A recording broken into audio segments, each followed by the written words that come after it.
বিশ্বে বাড়ছে তৃতীয় বিশ্বযুদ্ধের দামামা। পুরোদমে চলছে ইরান, ফিলিস্তিন এবং ইসরায়েল যুদ্ধ। জানিয়ে দিব আমাদের হাতে থাকা সর্বশেষ আন্তর্জাতিক সংবাদ। ইসরায়েল আগ্রাসন বাড়ালে তার জবাব দিতে সম্পূর্ণভাবে হিজবুল্লাহ প্রস্তুত বলে মন্তব্য নাঈম কাশেমের। থাকবে গাজায় ইহুদিবাদী ইসরায়েলের অপরাধযোগ্য বিনামূল্যে পার পাবে না কাতারের পররাষ্ট্রমন্ত্রীকে ইরান। জানাবো বাইডেনের যুদ্ধবিরতির প্রস্তাব, যা বলল হামাস। এরপরেই জানাবো ইসরায়েলকে সামরিকভাবে জবাব দেওয়ার হুঁশিয়ারি মিশরের।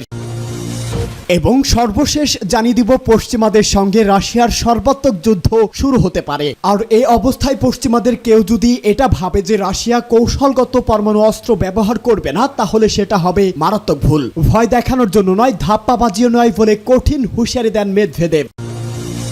শেখ নাঈম কাশেমের হুঁশিয়ারি, ইসরায়েল আগ্রাসন বাড়ালে তার জবাব দিতে হিজবুল্লাহ সম্পূর্ণভাবে প্রস্তুত। লেবাননের ইসলামী প্রতিরোধ আন্দোলন হিজবুল্লাহর উপসচিব শেখ নাঈম কাশেম হুঁশিয়ারি উচ্চারণ করে বলেছে, ইহুদিবাদী ইসরায়েল যদি লেবাননের বিরুদ্ধে আগ্রাসনের মাত্রা বাড়ানোর চেষ্টা করে বা মাত্রা বাড়াতে চায়, তাহলে তার জবাব দেওয়ার জন্য হিজবুল্লাহর যোদ্ধারা সম্পূর্ণভাবে প্রস্তুত। লেবাননের রাজধানী বৈরুতে দক্ষিণ উপকণ্ঠে হিজবুল্লাহ 4 শহীদ যোদ্ধার স্মরণ অনুষ্ঠানে একথা বলেন তিনি।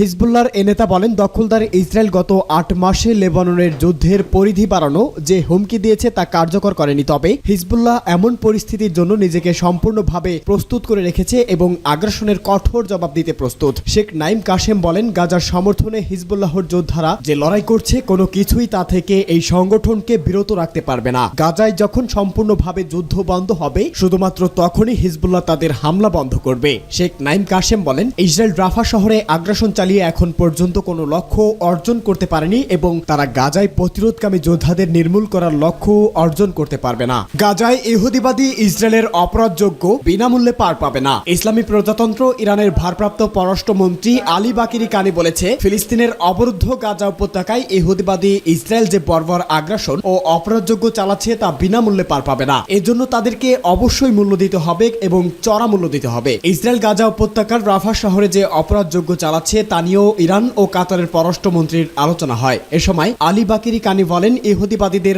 অবশ্যই মনে রাখতে হবে যে তারা গাজায় আগ্রাসন অব্যাহত রেখেছে এবং তা জোরদার করছে, কিন্তু তাদের এই অপরাধযোগ্য বিনামূল্যে পার পাবে না। ইরানের প্রেসিডেন্ট সৈয়দ ইব্রাহিম রাইসি এবং পররাষ্ট্রমন্ত্রী হোসেন আমির আবদুল্লাহিয়ানের শাহাদাতের ঘটনায় কাতারের সরকার, বিশেষ করে দেশটির আমির Sheikh Tamim bin Hamad Al Thani যে সমবেদনা ও সান্ত্বনা জানিয়েছে এবং জানাজা অনুষ্ঠানে উপস্থিত হয়েছিল, তার জন্য আলী বাকিরি কানি কাতারের প্রতি বিশেষ কৃতজ্ঞতা জানিয়েছে। আলী বাকিরি কানি বলেন, শহীদ প্রেসিডেন্ট রাইসির কাতার সফরের সময় এবং কাতারের আমিরের তেহরান সফরের সময় যেসব চুক্তি ও সমঝোতা স্মারক সই হয়েছে, ইরান পুঙ্খানুপুঙ্খভাবে তা অনুসরণ করবে। টেলিফোন আলাপে কাতারের পররাষ্ট্রমন্ত্রী ও ইরানের সঙ্গে সম্পর্ক জোরদার করার ব্যাপারে দেশের আমিরের বিশেষ প্রচেষ্টার কথা উল্লেখ করা হয়েছে। এছাড়া গাজা যুদ্ধ বন্ধ করা এবং অবরুদ্ধ ফিলিস্তিনিদের জন্য জরুরি ভিত্তিক ত্রাণ পাঠানোর বিষয়ে কাতার যে চেষ্টা চালাচ্ছে তার কথাও ব্যাখ্যা করেন কাতারি পররাষ্ট্রমন্ত্রী। বাইডেনের যুদ্ধবিরতির প্রস্তাব, যা বলল হামাস। মার্কিন প্রেসিডেন্ট জো বাইডেনের গাজা স্থায়ী যুদ্ধবিরতি নিয়ে 3 পর্যায়ে যে প্রস্তাব দিয়েছে, সেটাকে ফিলিস্তিন প্রতিরোধ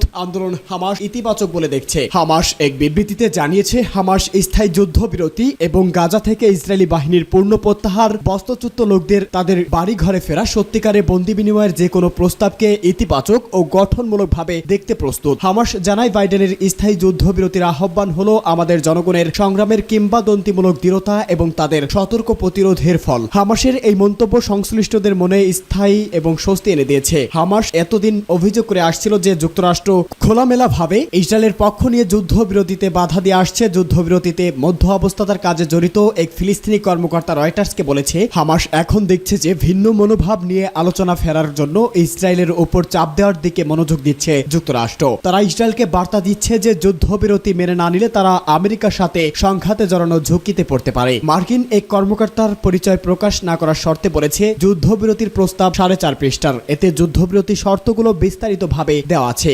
ইসরায়েলকে সামরিকভাবে জবাব দেওয়ার হুঁশিয়ারি দিয়েছে মিশর। ফিলিস্তিনের অবরুদ্ধ গাজা উপত্যকার সীমান্তবর্তী একটি স্পর্শকাতর করিডোর ইসরায়েলের সেনারা দখল করার পর সামরিকভাবে জবাব দেওয়ার হুমকি দিয়েছে মিশর বলেছে যদি তারা মনে করে তাদের নিরাপত্তা হুমকির মুখে পড়েছে তাহলে ইসরায়েলের বিরুদ্ধে সামরিকভাবে জবাব দিতে মোটেই দ্বিধা করবে না। মার্কিন প্রভাবশালী দৈনিক ওয়াল স্ট্রিট জার্নাল জানিয়েছে ইসরায়েলি সেনাদের দখল করা অঞ্চলটি বাফার জোন হিসাবে পরিচিত। সীমান্তবর্তী করিডোর দখল করার পর তেল আবিব এবং কায়রোর মধ্যে সম্পর্কের চূড়ান্ত অবনতি ঘটেছে। এর আগে ইসরায়েলি সামরিক বাহিনী জানিয়েছে তারা গাজা মিশর সীমান্তে 14 কিলোমিটার দীর্ঘ করিডোরের নিয়ন্ত্রণ নিয়েছে। গাজার প্রতিরোধকামী সংগঠনগুলোর বিরুদ্ধে অভিযান চালানোর জন্য তারা এই করিডোর নিয়ন্ত্রণ নিয়েছে বলে দাবি করেছে। ইসরায়েলের সামরিক বাহিনীর মুখপাত্র ড্যানিয়েল হ্যাগারি বলেছে এই করিডোর হামাসের অক্সিজেন লাইন হিসাবে কাজ করছে, যাকে তারা নিয়মিতভাবেই অস্ত্র চোরাচালানের জন্য ব্যবহার করে থাকে। ইসরায়েল দাবি করছে এই করিডোরে হামাসের অন্তত 20টি টানেল রয়েছে, তবে মিশর এই দাবি নাকচ করে দিয়েছে। মিশর সরকারের একটি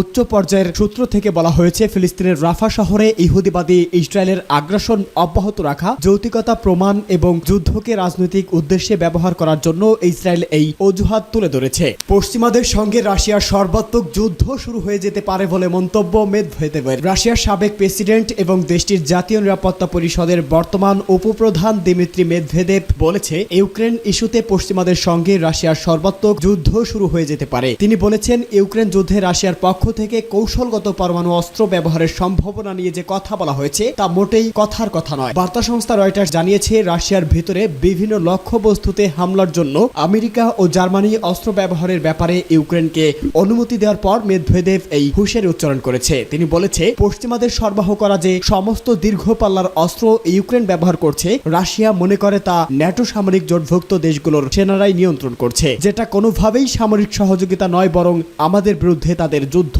অংশগ্রহণ। এ সময় মেদভেদেভ আরো বলেন, সুস্পষ্ট করে বলেন রাশিয়ার ভেতরে হামলা চালানোর জন্য দীর্ঘ পাল্লার অস্ত্র ও গোলাবারুদ ব্যবহার ইউক্রেনকে অনুমোদন দিয়ে পশ্চিমা দেশগুলো মূলত চলমান যুদ্ধকে চূড়ান্ত ধাপে নিয়ে গেছে। কেউ এখন আর এই চূড়ান্ত ধাপের যুদ্ধের সম্ভাবনা উড়িয়ে দিতে পারবে না। এই